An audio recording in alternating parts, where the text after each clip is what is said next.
If you've ever wondered why your cat keeps doing that thing, that thing I'm talking about, then Online Behavior Day might be the conference for you.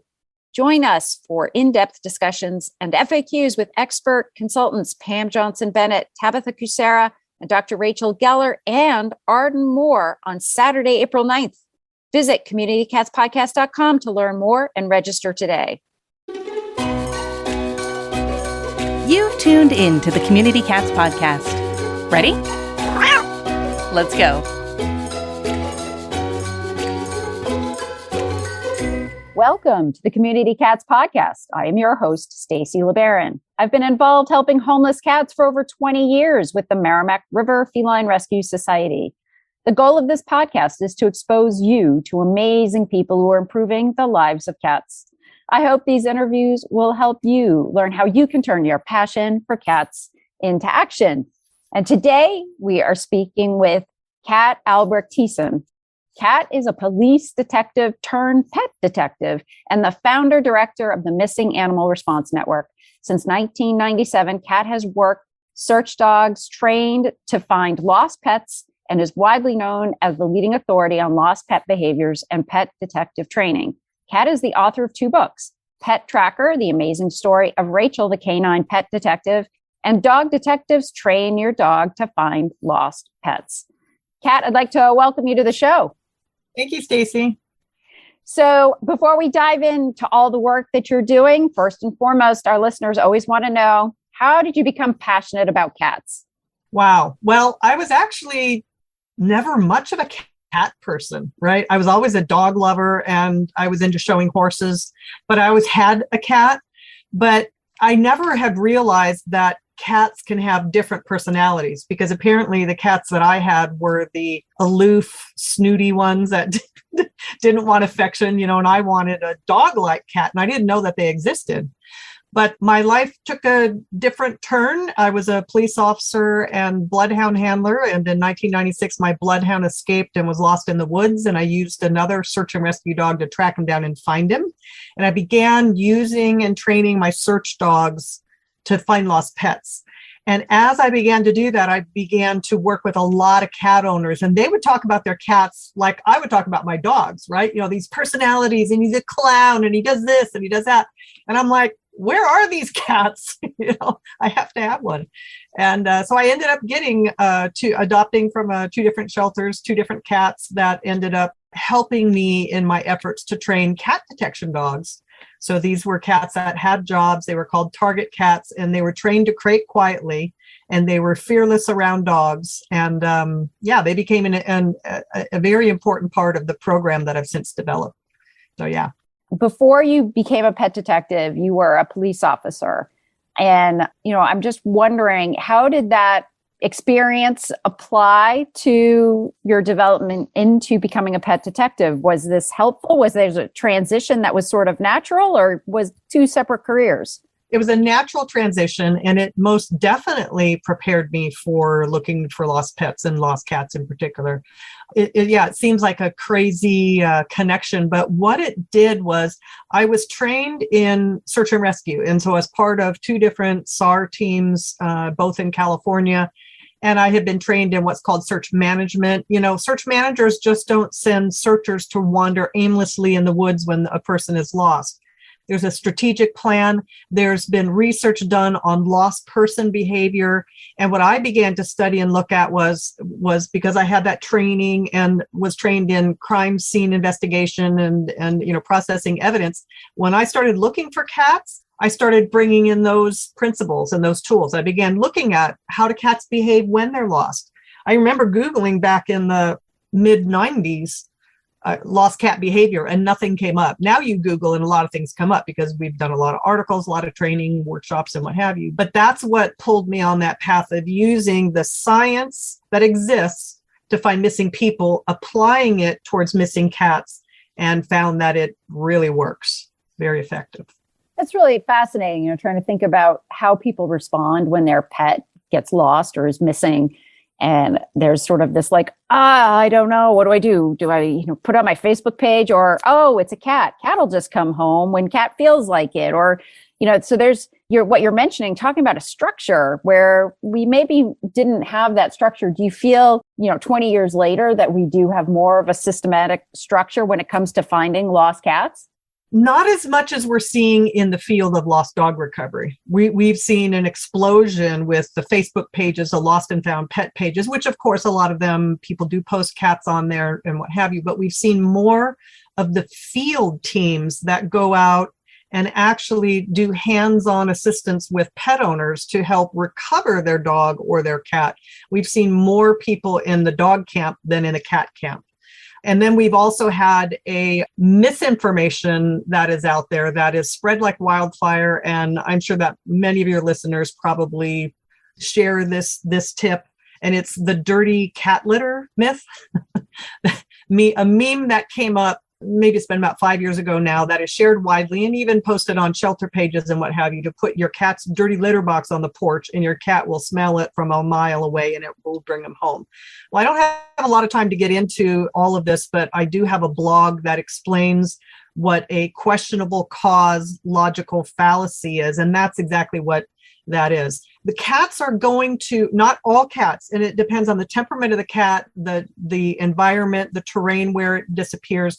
But when an indoor-only cat escapes outside, they're often hiding very close to the escape point in silence, and then they have to reach what's called a threshold point. Some cats, it takes only 4 hours. The more gregarious cats, more skittish cats, it may take 3 to 5 days before they get hungry and thirsty enough that they will break cover and come back to the porch. So it's not necessary to put the litter box outside, but there are other things that need to be done instead of that aren't being done by cat owners. And those are the messages that we want to get out, is to educate people. There's a proper way of looking for your cat that needs to be done, and it's not being done in most cases. It's made an interesting statement there, talking about when there's an indoor-only cat that goes outside and you have a sign behind you with reward, lost cat behind you there on our video. And there's different types of cats. There's indoor-only cats. There's indoor-outdoor cats. Is there a timeline? When is a cat considered a lost cat? As an indoor-only cat, is it when it escapes right out the door? Then the clock starts right then. That's the lost cat. And then the indoor-outdoor cat, when do you tag that cat as a lost cat? When do we worry? Because we hear stories about people saying, oh, it's been 5 days. I just thought Fluffy was going to come home and I haven't done anything. But my understanding is, the sooner you get on it, the better your chances are. Or am I wrong in that? No, you're absolutely right. And it's really dangerous to be thinking, oh, well, he was missing for 3, he didn't come home for 3 days one time. And so he's okay and he'll do that again. You never know when an indoor only cat escapes outside, they're oftentimes hiding nearby in silence. And that knowledge can help you in getting that cat back home. When an outside access cat vanishes, it means something has happened. So it's an entirely different investigation and approach that we take to those. And the advice that we give and how we coach people is very different, because something has happened, meaning your cat could be trapped and can't come home. He could have been chased out of the territory, beat up by another cat. But what's really dangerous is the behavior of a scared cat, a sick cat, or an injured cat is they will hide in silence, often within their territory and often within their outdoor litter box. When our volunteers or our pet detectives go out and do a physical search for a missing cat, they have the cat owner get permission from the neighbors, and they go yard to yard, looking under and in every conceivable hiding place with a strong flashlight. And sometimes we have cat detection dogs as well. And so many of the times that we have found cats that were sick or injured, they were deceased in their outdoor litter box. So it's very important to know that your cat might not be coming home because he needs to get to the vet and it's an emergency and you need to find him in time to save his life. And so that's the one component that we're seeing that cat owners aren't doing, is that they're not getting permission from the neighbor for them, the cat owner, to go into the neighbor's yard to do that slow, methodical search. What they're doing instead is they're posting flyers in the neighborhood, or they're being bold and they're knocking on the neighbor's door, handing them a flyer and saying, would you please, my cat's missing. Would you call me if you see him? Well, your neighbor is not going to see your cat if your cat is underneath their deck and needs to get to the vet. They're not going to crawl on their belly under your house or under their deck. That's what you need to do. And that's the type of search. We have research to back this up. On our website, there's a button that you push that says Missing Cat Study. And you can read and look at that study. And it shows that we interviewed over 1,200 cat owners who had lost and then found their cat, and found that of the indoor-only cats, the majority of them, or the median distance that these cats were found, was within a 2-house radius of their home. With the outdoor cats that didn't come home, they were within a block. So that search area needs to be small, and it really needs to be that you're getting into yards looking for your cat. What if, whether you're a single woman or you're, in an area, what if you feel unsafe trying to explore that with your neighbors? Is that something that we actually would ask our animal control officer to help support us with? I don't think that animal control officers are going to have time to go out on a search. Typically, when we do these type of searches, it takes about 2 hours. This is why we need people trained to do this. This is why we're looking for more cat lovers that would be interested in incorporating lost cat recovery services into their rescue or their TNR work. The people that we've trained up, most of them go out and they charge a fee for this service, or they ask for a donation for the service, because there's so many missing cats out there. Nobody could, unless if you're doing this as a full-time job, could be out there looking for cats every day in your community. We do have some people that do this work full-time, but I don't want people to get the misinformation that they think they can make a living at this, but it certainly is a way that you could be funding your spay neuters and your vet bills for your cats by offering this. Because what you're doing is you're doing a couple things. You're helping cat owners that are desperate. Not every cat owner is going to be desperate when their cat's missing, right? But you're helping the cat owner, you're helping to save this cat's life, and you're mitigating this cat from entering the shelter. So you're helping with the overpopulation of shelters where many missing cats end up going and aren't reclaimed. So we just really want to encourage people cat lovers to consider this is a service that's needed in your community. So tell me a little bit about the Missing Animal Response Network, and how did you get it started? So I formed initially Missing Pet Partnership, which was a national nonprofit organization. But in 2017, I branched off from them and formed the network, which is of a lot of volunteers and for-profit pet detectives that are out there, primarily in North America, but we do have some in Europe and Australia. But these are people that are listed on our website to go out and offer the field services. They'll help with trapping cats, trapping dogs. They set up feeding stations with cameras, and they're trained in forensics and a lot of other principles on how to look for missing pets. So our website is out there with lost pet recovery tips, but then also we offer the training courses. So we're continually training people. And then we have that pet detective directory that's listed there.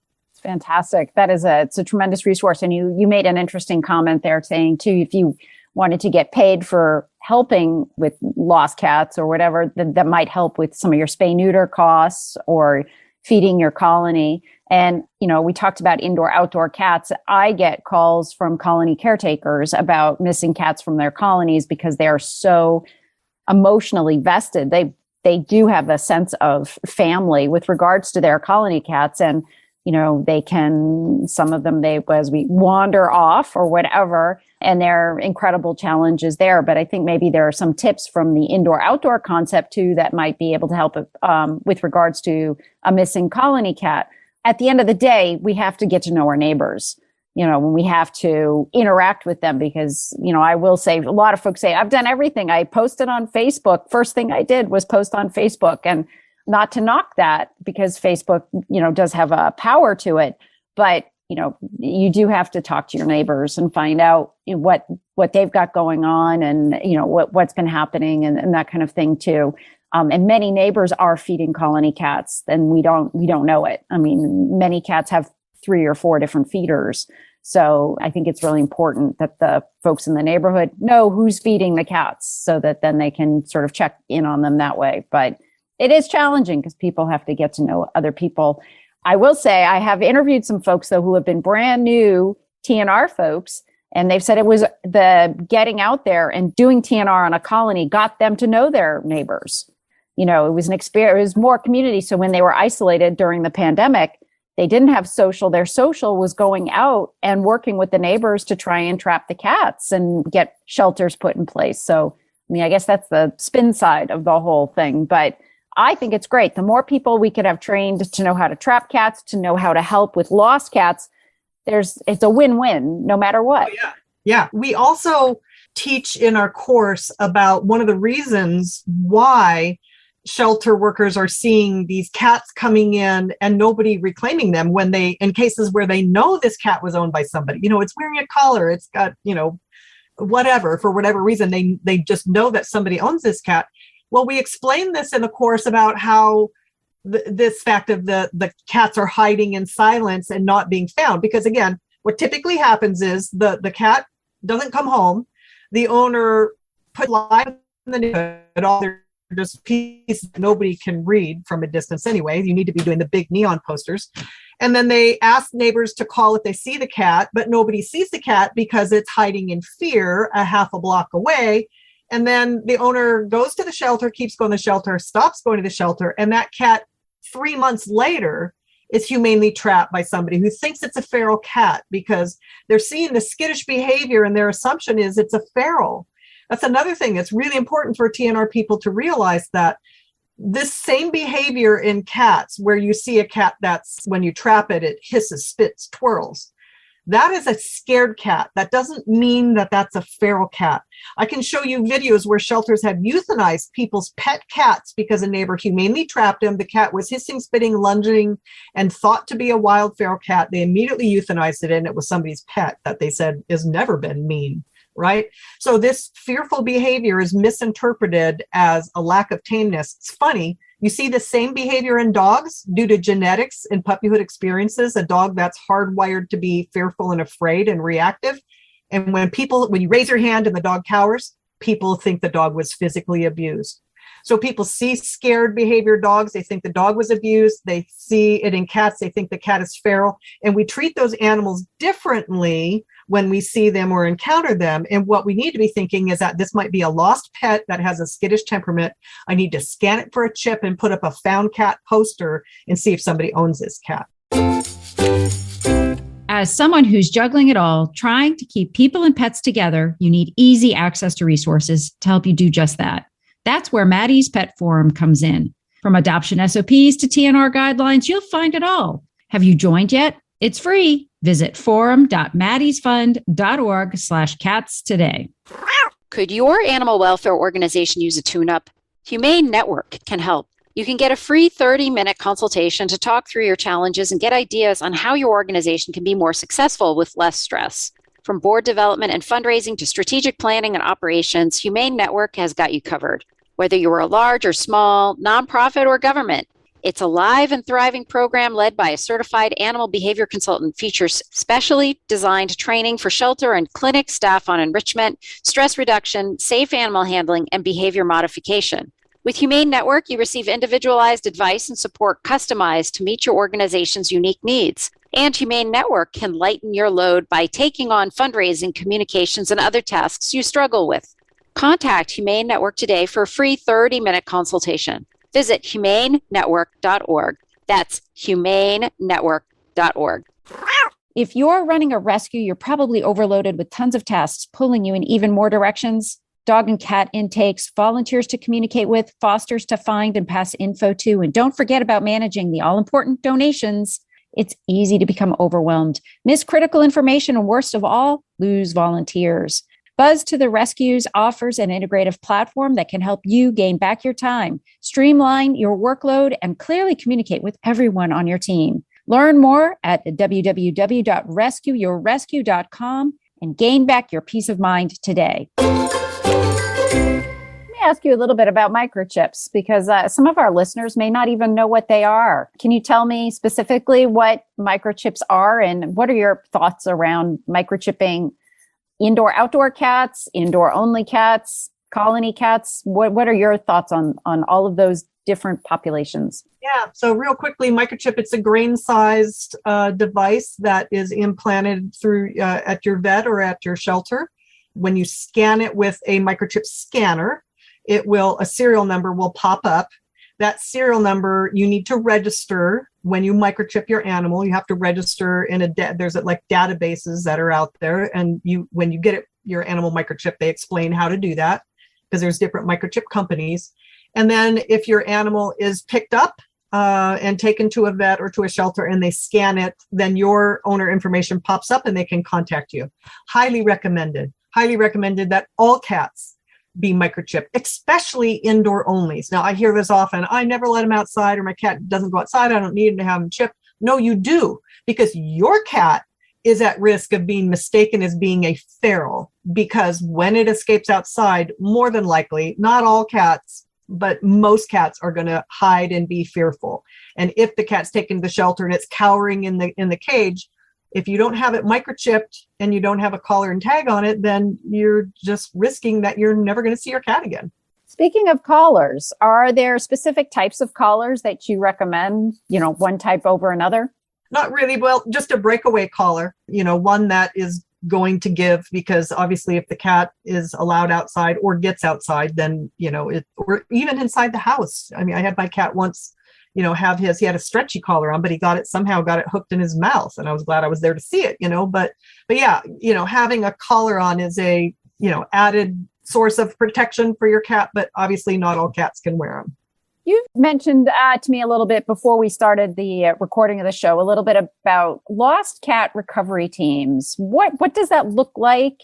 And what kind of plan do you have about having us develop more of them? So a lost cat recovery team would be a group of volunteers, probably, 8 to 10 people, maybe more, maybe less. We have like one team out east that's in, I think they're in North Carolina, that has just two gals that have been trained by us, that they're just recovering cats left and right. And they post their stories and what have you. What they're doing is when somebody has lost a cat and they reach out to them, then they're coaching them. They're supplying them or putting up for them the big neon lost cat posters. And they are going out and setting up oftentimes a plate of food with a game or wildlife camera that will take pictures and show if the cat is in that area. I mean, this is one of the strategies that we use to determine, because we know the cat is somewhere, we know the cat will eventually get hungry, but it really depends on the temperament of the cat, on whether it's going or how long it will take it to respond to food. But they're setting up the camera, and then once you catch the cat on camera and it's there, it's going to come back to that spot for food more than likely. And so you then work on setting up the humane trap. Sometimes we have to do a trapping operation using the drop trap, just like a lot of TNR people do. We have one case where it was just posted the other day, where those two gals that I mentioned, they worked for 4 months to catch one cat, because the cat just would not go into a standard humane trap. Obviously, when a cat will go in a humane trap, it makes it very easy. But when you have a cat that is too fearful to go into the trap, then you've got to get creative. Another technique that we teach pet owners, or that we coach them into, is using their house as a trap. So this is where we instruct them how they can crack their front door open, smear wet cat food on the beam above the door, put dollops of the wet cat food leading into the house, and then a crunchy plate of food. And then they sit there in the chair and stay awake or fall asleep. But when they hear the crunchy cat food crunching, they know to kick the door closed and trap the cat inside the house. So that's a very common technique, because many times the cat will return to the front door or to the window they escaped from. I actually had that happen with a feral cat of mine that I had, she was an indoor only feral, and she got out. She spent a couple of months living with a family of turkeys out in my backyard. So there was like the mom turkey and the little babies, and then there was Kachina right at the back of the line, marching along with them all. And she had a grand old time, but she had a buddy cat, luckily, in the house, and he was an older fellow, and he was failing in health, so he would sort of just lounge on the deck and come up to him, and we used him sort of as the bait to get her back in the house, because she loved him so much that it was enough to peel him away to get her back into the house. But it took us a couple of months to do that. And she had a grand time outside with those turkeys. It was funny. Yeah. And sometimes just changing the bait, if a cat won't go into a humane trap, we've seen cases where things that they changed up we had one cat up in Canada that had gotten its head stuck in this bug trap thing, and it couldn't see. It was blocking its vision, but he could hear. And anytime ACO or anybody would get close to him, he would scurry off. And what they used was they just used, wet cat food, but they used one of the large dog traps, right? And then the cat was able to fit in there without the bug trap getting caught on it. We've had one cat that refused or just wouldn't respond to food, wouldn't go under the drop trap, and it responded to a chamomile lavender calming collar. And that was how we put that in the humane trap, and it went in with that. It's like crazy, but it took us 2 months to figure that out because he just wouldn't respond to other food. So yeah, sometimes you just got to be creative.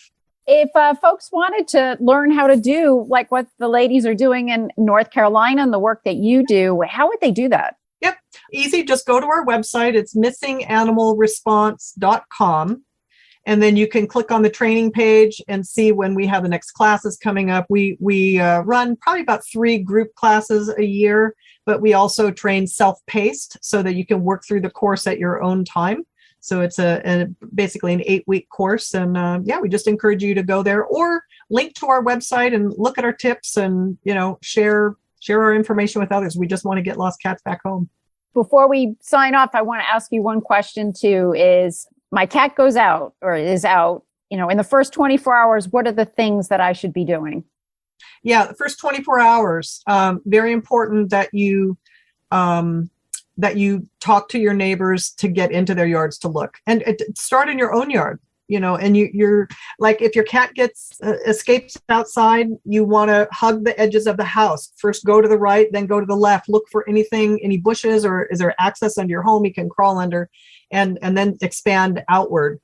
But then getting up the neon posters in your neighborhood as well, social media, contacting the shelter, just doing all the things. But really, the one thing that we're not seeing done is that physical search inside neighbors' yards. Use a flashlight. Don't expect the cat's going to meow. And he very well may be under a shed, under a deck, but very close. It's just critical to do that close search. One other thing that I've found is trying to think like a shepherd dog in some cases, going back to that sort of herding them into the house. You can do that. I also had a couple of cats that got out into my garage, which was attached to my house. And I could very easily picture myself walking in a certain way so that they'd want to scoot out of the garage, rather than directing myself in such a way that would get them into the basement, instead. So trying to think strategic about like a large personal space, like moving them, but not holding them, but directing them, I think there's a commercial out there about herding cats, like cowboys on horses. Good, Stacy. Good try. Yeah. I mean, and I had another one who fell out of a window and it really hugged to the side of the house right under the window. And it was like, oh, what happened? I felt because the screen popped out, which I'm sure that's not the first time that's happened. After that, I ended up making sure my screens were like screwed in to the house really tight. So, there are many ways a cat can get out of the house for sure. It's not just through the door. Or escape the carrier at the vet, involved in rollover car accidents. I mean, we see everything all the time. Yeah. Kat, is there anything else you'd like to share with our listeners today before we close out? Just to remember that there's a difference between how an indoor-only cat behaves when it's lost versus the outdoor access cat. And those that are working colonies, that if you have a cat disappear, go to our website. We've got a lot of information on there about lost cat behavior that may be helpful to you. Sounds great. And what is that website? Again, it's missinganimalresponse.com. Fantastic. Excellent. Well, Kat, thank you so much for being a guest on the show today. And I hope we'll have you on again in the future. Yeah, my pleasure. Thank you. That's it for this week. Please head over to Apple Podcasts and leave a review. We love to hear what you think, and a 5-star review really helps others find the show. You can also join the conversation with listeners, cat caretakers, and me on Facebook and Instagram. And don't forget to hit follow or subscribe on Spotify, Apple Podcasts, Google Podcasts, YouTube, Stitcher, or wherever you listen to podcasts so you don't miss a single show. Thanks for listening, and thank you for everything that you do to help create a safe and healthy world for cats.